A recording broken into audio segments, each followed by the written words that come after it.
ഇടിമിന്നൽ പോലെ ശബ്ദമുയർത്തിയ സീന, മിന്നൽ പിണർ പോലെ ഇരുട്ടിൽ വെളിച്ചമായ സെലീന, നാടിന് ജീവധാരയായി പെയ്തിറങ്ങിയ അമ്മിണിയമ്മ. പുരുഷാധിപത്യത്തിൻ്റെ എല്ലാ ചട്ടക്കൂടുകളെയും തകർത്തെറിഞ്ഞ് സ്വന്തം അധ്വാനം കൊണ്ടും ആത്മാഭിമാനം കൊണ്ടും ചരിത്രം കുറിച്ച 3 ധീരവനിതകളുടെ പ്രചോദനാത്മകമായ കഥാപാത്ര നിരൂപണത്തിലേക്ക് നാം കടക്കുകയാണ്. മലയാളം ക്ലാസ്സിലേക്ക് ഏവർക്കും സ്വാഗതം. നമ്മളിന്ന് പഠിക്കാൻ പോകുന്നത് in thunder lightning and rain എന്ന പാഠഭാഗത്തെ 3 കഥാപാത്രങ്ങളെക്കുറിച്ചുള്ള കഥാപാത്ര നിരൂപണമാണ്. നിങ്ങൾ ആദ്യമായിട്ടാണ് ഈ ചാനൽ കാണുന്നതെങ്കിൽ, ക്ലാസ് നിങ്ങൾക്ക് ഉപയോഗപ്രദമെങ്കിൽ ലൈക്ക് ചെയ്യാനും ഷെയർ ചെയ്യാനും ഹൈപ്പ് ചെയ്യാനും സബ്സ്ക്രൈബ് ചെയ്യാനൊന്നും മറക്കരുത്. നിങ്ങൾ ഇതുവരെ നൽകിയ എല്ലാവിധ സപ്പോർട്ടിനും താങ്ക് യു സോ മച്ച്. പാഠഭാഗങ്ങളെക്കുറിച്ചുള്ള സംശയങ്ങളോ മറ്റ് പാഠഭാഗത്തിൻ്റെ നോട്ട്സുകളോ ആവശ്യമെങ്കിൽ ഇതിൽ കൊടുത്തിരിക്കുന്ന നമ്പറിൽ മെസ്സേജ് ചെയ്യുക. പെണ്ണുങ്ങൾക്ക് ഫുട്ബോൾ കളിക്കാൻ അറിയാമോ? പെണ്ണുങ്ങൾ പഠിപ്പിച്ചാൽ ആണുങ്ങൾ ജയിക്കുമോ? ദശാബ്ദങ്ങളായി സമൂഹം ചോദിച്ചുകൊണ്ടിരുന്ന ഈ പരിഹാസ ചോദ്യങ്ങൾക്ക് മറുപടി നൽകിയ ഒരു പെൺകരുത്തുണ്ട്. പുരുഷന്മാർ മാത്രം വാണ കളിമുറ്റത്തേക്ക് ഇടിമിന്നൽ പോലെ പാഞ്ഞു കയറി ഇന്ന് 100 കണക്കിന് പെൺകുട്ടികളുടെ സ്വപ്നങ്ങൾക്ക് കോച്ചായി വഴികാട്ടുന്ന CV സേനയുടെ ധീരമായ പോരാട്ടകഥ. ഇരുട്ടിൽ തെളിയുന്ന പ്രകാശമായിട്ട് കടന്നു വരുന്നു സെലീന മൈക്കിൾ. മനുഷ്യർ പൊതുവെ ഭയത്തോടെ മാറി നിൽക്കുന്ന ശ്മശാനത്തിൻ്റെ ഇരുട്ടിലേക്ക് ആയിരക്കണക്കിന് മൃതദേഹങ്ങൾക്ക് സ്നേഹത്തോടെയും ആദരവോടെയും യാത്രയയപ്പ് നൽകാൻ ഒരു സ്ത്രീ തനിച്ചെത്തിയാലോ?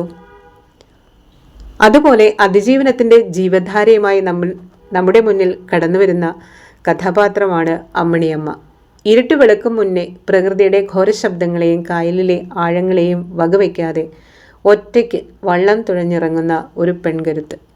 ഈ 3 കഥാപാത്രങ്ങളെക്കുറിച്ചുള്ള കഥാപാത്ര നിരൂപണമാണ് നമ്മളിന്ന് പഠിക്കാൻ പോകുന്നത്.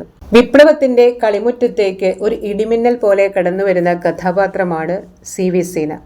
കായികരംഗം, പ്രത്യേകിച്ച് ഫുട്ബോൾ, പുരുഷന്മാരുടെ മാത്രം കുത്തകയായിരുന്ന ഒരു കാലത്ത് അതിലേക്ക് ധീരമായി കടന്നു വരികയും ഇന്ന് നിരവധി പെൺകുട്ടികൾക്ക് പരിശീലനം നൽകി അവരെ ഉയരങ്ങളിലേക്ക് നയിക്കുകയും ചെയ്യുന്ന വ്യക്തിത്വമാണ് CV സേന. ഈ ഡോക്യുമെൻ്ററിയിൽ ഇടിമിന്നലിൻ്റെ തണ്ടറിൻ്റെ പ്രതീകമായിട്ടാണ് സീന ചിത്രീകരിക്കപ്പെടുന്നത്.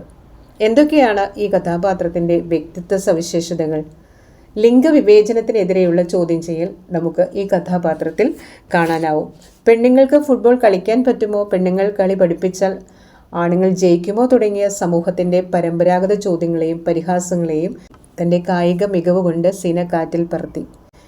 ഇതിന് അവർക്ക് പ്രേരണയായത് നേതൃത്വ പാഠവും പ്രചോദനവുമാണ്. കേവലം ഒരു കളിക്കാരി എന്നതിനപ്പുറം മറ്റു പെൺകുട്ടികളെ ഫുട്ബോൾ മൈതാനത്തേക്ക് കൈപിടിച്ചുയർത്തുന്ന മികച്ചൊരു കോച്ചും വഴികാട്ടിയുമാണവർ.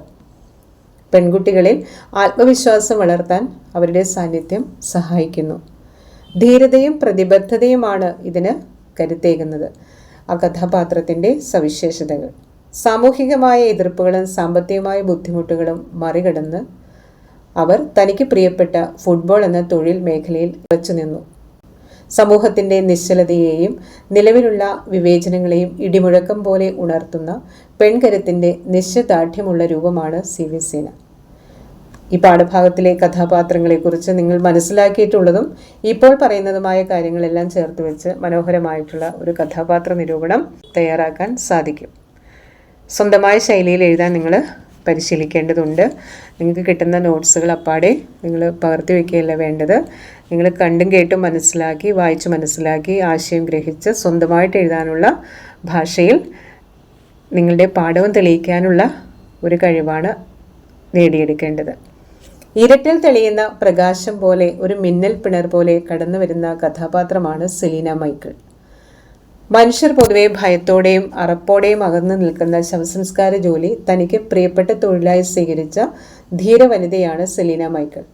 ഈ ഡോക്യുമെൻ്ററിയിൽ ഭയമില്ലായ്മയുടെയും പ്രകാശത്തിൻ്റെയും പ്രതീകമായി മിന്നൽ പിണറായിട്ടാണ് സെലീന കടന്നു വരുന്നത്. ഈ വ്യക്തിത്വ സവിശേഷതകളിൽ പ്രധാനമായിട്ടുള്ളത് അവരുടെ മാനുഷിക മൂല്യങ്ങളും അതുപോലെ തന്നെ നിർഭയത്വവുമാണ്. ഏതാണ്ട് 5000-ഓളം മൃതദേഹങ്ങൾക്ക് യാതൊരു മടിയുമില്ലാതെ തികഞ്ഞ ആദരവോടെയും സ്നേഹത്തോടും കൂടി അന്ത്യാഞ്ജലികൾ അർപ്പിച്ച് സംസ്കരിച്ച വ്യക്തിയാണവർ. തൊഴിലിനേക്കാൾ ഉപരി അതൊരു വലിയ സാമൂഹിക സേവനമായിട്ടാണ് അവർ കാണുന്നത്. ശ്മശാനവും മരണവും പുരുഷന്മാർ മാത്രം കൈകാര്യം ചെയ്യേണ്ട ഒന്നാണെന്ന പൊതുബോധത്തെ സെലീന തകർത്തെറിഞ്ഞു. രാത്രിയെന്നോ പകലെന്നോ ഇല്ലാതെ കടുത്ത സാഹചര്യത്തിലും തളരാതെ അവർ തങ്ങളുടെ ജോലി ചെയ്യുന്നു. മറ്റുള്ളവരുടെ ദയയ്ക്ക് കാത്തു നിൽക്കാതെ സ്വന്തം അധ്വാനം കൊണ്ട് ജീവിക്കുകയും സാമ്പത്തിക സ്വാതന്ത്ര്യം നേടുകയും ചെയ്ത സ്വാഭിമാനമുള്ള സ്ത്രീയാണ് സെലീന. മരണത്തിൻ്റെ ഇരുണ്ട അന്തരീക്ഷത്തിലും ഭയമില്ലാതെ കരുത്തോടെ വഴികാട്ടുന്ന ഒരു വെളിച്ചമായി, ഒരു മിന്നൽ പിണരായി സെലീന മൈക്കിൾ മാറ്റപ്പെടുന്നു. അടുത്ത കഥാപാത്രം അതിജീവനത്തിൻ്റെ ജീവധാരയായി, ഒരു മഴയായി വന്ന് നിറയുന്നതാണ് അമ്മിണിയമ്മ എന്ന കഥാപാത്രം. പുലർച്ചെ കായലിൽ ഇറങ്ങി ഒറ്റയ്ക്ക് വള്ളം തുഴഞ്ഞ് മത്സ്യബന്ധനം നടത്തി കുടുംബം പുലർത്തുന്ന സാധാരണക്കാരിയായ മത്സ്യത്തൊഴിലാളിയാണ് അമ്മിണിയമ്മ. പ്രകൃതിയോട് പൊരുതി ജീവനും ജീവിതവും നിലനിർത്തുന്ന ഇവർ ഈ ചിത്രത്തിൽ മഴയുടെ പ്രതീകമാണ്. ശാരീരികമായ ആയാസവും കായലിലെ അപകടങ്ങളും വകവയ്ക്കാതെ ദിനംപ്രതി പുലർച്ചെ വള്ളത്തിലിറങ്ങി അധ്വാനിക്കുന്ന പ്രകൃതിയുടെ മകളാണ് അമ്മിണിയമ്മ.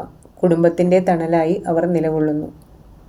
പുരുഷന്മാരെക്കാൾ കഠിനമായി അധ്വാനിച്ചിട്ടും സ്ത്രീകളെ എപ്പോഴും രണ്ടാം കിടക്കാരായി കാണുന്ന പുരുഷാധിപത്യ സമൂഹത്തിനെതിരെ സ്വന്തം അനുഭവങ്ങളിലൂടെ പ്രതികരിക്കാൻ അമ്മിണിയമ്മയ്ക്ക് സാധിക്കുന്നുണ്ട്. ഇതവരുടെ സ്വന്തമായ നിലപാടും ആത്മാഭിമാനവും ഉയർത്തിക്കാട്ടുന്ന സവിശേഷതകളാണ്. കായലും മഴയും കാറ്റുമെല്ലാം അവരുടെ ജീവിതത്തിൻ്റെ തന്നെ ഭാഗമാണ്. പ്രകൃതി ശക്തികളോട് പൊരുതി ജയിക്കുന്ന അവരുടെ ജീവിതം ലളിതവും എന്നാൽ അതീവ ശക്തവുമാണ്. എല്ലാ പ്രതിബന്ധങ്ങളെയും കഠിനാധ്വാനം കൊണ്ട് കഴുകിത്തുടച്ച് കുടുംബത്തിന് ജീവധാരയായി മാറി പെയ്തിറങ്ങുന്ന മഴയായി നമ്മുടെ മനസ്സിൽ വന്നു നിറയുന്ന കഥാപാത്രമാണ് അമ്മിണിയമ്മ. ഈ 3 കഥാപാത്രങ്ങളെയും നമ്മുടെ മനസ്സിൻ്റെ ആഴങ്ങളിലേക്ക് പതിപ്പിക്കാൻ, ശ്രദ്ധാകേന്ദ്രമായി മാറ്റിയെടുക്കാൻ നമുക്കൊരവസരം തന്നത് ഈ ഡോക്യുമെൻ്ററി നമുക്കായി സമ്മാനിച്ച ഡോക്ടർ രാജേഷ് ജെയിംസ് ആണ്.